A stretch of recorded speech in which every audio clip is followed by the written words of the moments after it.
effectivement, c'est une parodie de justice. Il faut regarder comment le procès a déroulé. Michio Rinkina, il est allé à Kayonza pour voir une cliente. Il est avocat. Il est allé pour voir une cliente. Du coup, il était accusé de collaborer avec des groupes armés, arrêté. Il était condamné dans la première instance dans un procès où ils n'ont pas montré les indices pour expliquer le pourquoi il était accusé d'être un collaborateur avec le groupe armé. Même pas un indice solide ou même pas, ils n'ont pas même les témoins contre lui de le côté de le procureur.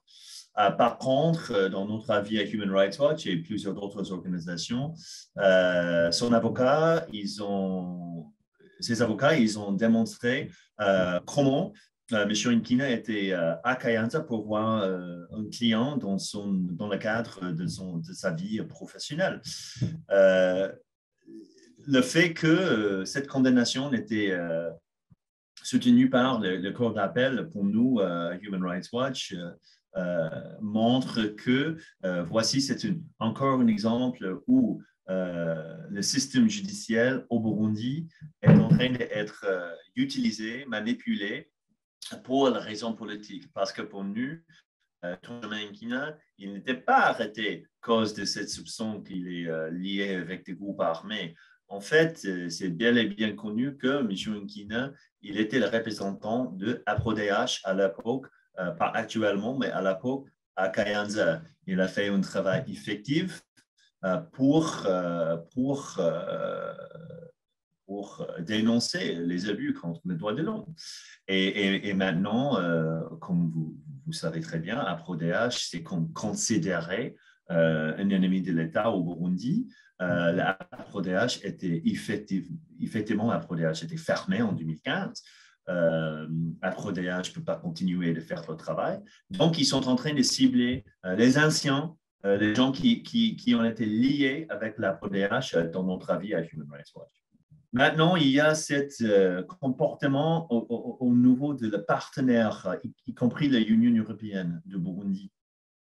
Et ils pensent que le fait que quelqu'un est libéré, ou bien peut-être il a bénéficié d'une grâce présidentielle, oui, bien sûr, c'est une bonne chose. Hein. Quelqu'un comme Tonton Germain, il doit être libéré. Mais il ne faut pas oublier, il était détenu, le premier détention n'était pas justifiée à notre avis. Donc, le fait qu'il peut être libéré, peut-être le Burundi souhaite faire un deal comme ils ont fait à l'époque, comme ils ont fait avec d'autres acteurs qu'on peut considérer comme les prisonniers politiques. Le fait que peut-être il peut bénéficier d'une grâce présidentielle ne justifiait pas le fait qu'il était arrêté. Il faut être très clair. On ne veut pas continuer avec ce cycle où vous avez soit les journalistes ou soit les défenseurs des droits de l'homme qui sont arrêtés, détenus, et puis ils sont relâchés. Et à la fin, vous avez le partenaire de Burundi qui dit ben voilà, ça c'est un progrès, le droit de l'homme avance, vous voyez, c'est une très bonne chose, il faut féliciter, il faut débloquer de l'argent. Mais il faut demander au début, est-ce que ces gens, ils méritent d'être arrêtés? Et pour nous, l'answer, c'est non.